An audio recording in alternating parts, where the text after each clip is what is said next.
A few years ago, I noticed my dad was moving a little slower, struggling with his weight, and his blood sugar numbers just weren't very good. And my mom was getting a little weaker and less active. Here's the thing. I'm a healthcare provider, so I have some advantages when it comes to understanding medical stuff.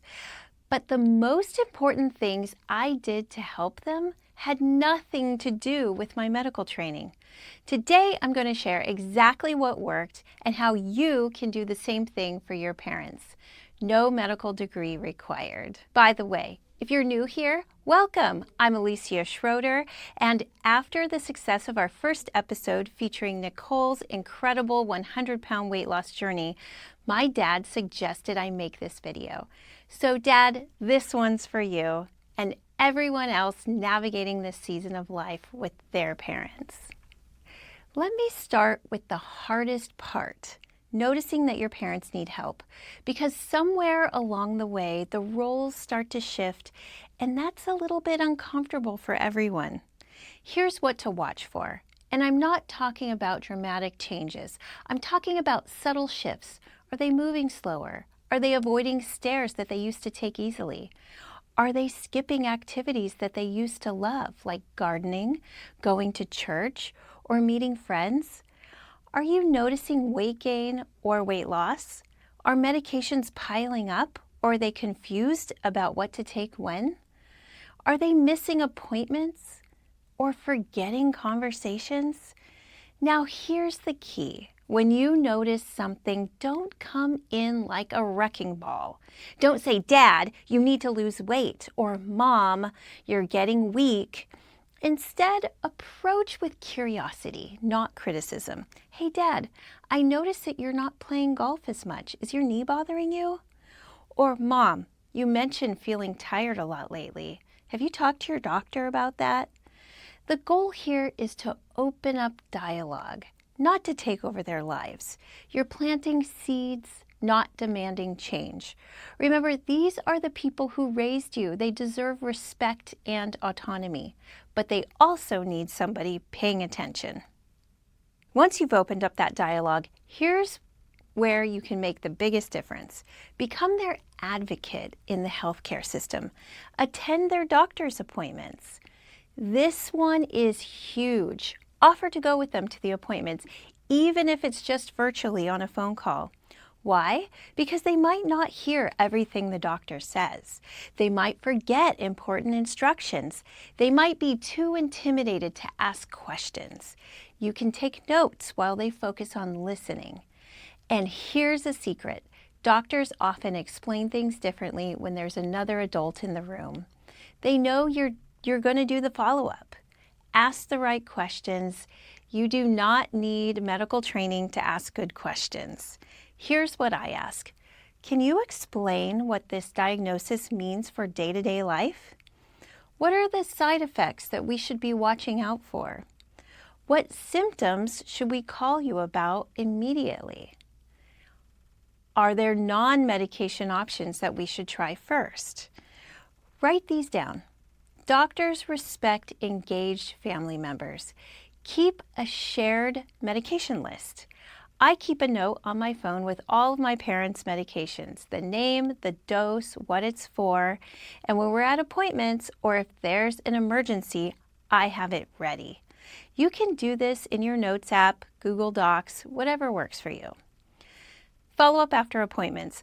I send my parents a quick text or email summarizing what we learned. Hey, Dad, remember the doctor said to take that new blood pressure medication in the morning, and we're going to recheck labs in 3 months. This isn't about controlling. It's about being a second set of eyes and ears in a very complex system. Now, let me tell you about my dad. He's lost 79 pounds. And his blood sugar is completely under control. My mom is in physical therapy getting stronger every week. But here's what I want you to understand. This didn't happen overnight. And it didn't happen because I lectured them. It happened because we focused on small, sustainable changes. Start with one thing. Don't overhaul their entire life. Pick one thing to work on. Maybe it's a 10-minute walk after dinner. Maybe it's switching to smaller plates. Maybe it's drinking more water. Maybe it's going to bed 30 minutes earlier. Let them choose what feels doable. Success builds momentum. Make it social. Here's a secret weapon. Do it with them. Walk together and talk about life. Cook healthy meals together on Sundays.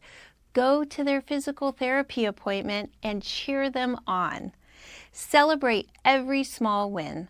My dad did not lose 79 pounds alone. We talked about it and we celebrate every milestone. And when he has a setback, he problem solves and I'm there for him.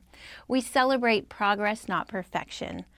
Of course, some weeks are better than others. Some days he's going to have a piece of cake or a glass of wine. It's called being human. We are not looking for perfection. When my mom completed her first month of physical therapy, she's so adorable doing her push-ups on the kitchen wall. Acknowledge that effort. It's amazing. Here's the nuanced part. Knowing when to push back and knowing when to back off. Safety issues are non-negotiable. If it's about safety, like unsafe driving, serious fall risks, or not taking critical medications, you need to push. Have a hard conversation. Bring their doctor in for backup if needed. Their preferences are their choice, but if it's about preferences, it might be about ice cream or a glass of wine, or maybe they don't want to exercise every day. Let them live their lives. You're supporting them, not controlling them. Use their doctor as an ally. Sometimes your parents won't listen to you, but they'll listen to their doctor. If you are concerned about something, mention it to their doctor before or during the appointment. I'm worried about my dad's balance. Can you address that? The doctor recommendation often carries more weight than yours, and that's okay. Check your ego at the door. The goal is getting them help, not getting credit. Look, I know this journey isn't easy. Watching your parents age is hard. Navigating this role reversal can feel uncomfortable. But here's what I've learned. This is about partnership, not about parenting your parents. They raised you, they took care of you, now you get to show up for them, not by taking over, but by standing alongside them. The goal isn't just adding years to their life, it's adding life to their years. And you don't need a medical degree to do this. You just need to pay attention, show up, and love them. If this video was helpful, give it a thumbs up, subscribe for more content on health, wellness, and real-life transformation stories. Drop a comment and tell me, what's one thing you're going to do differently with your parents this week? Thanks for watching, and I'll see you in the next one.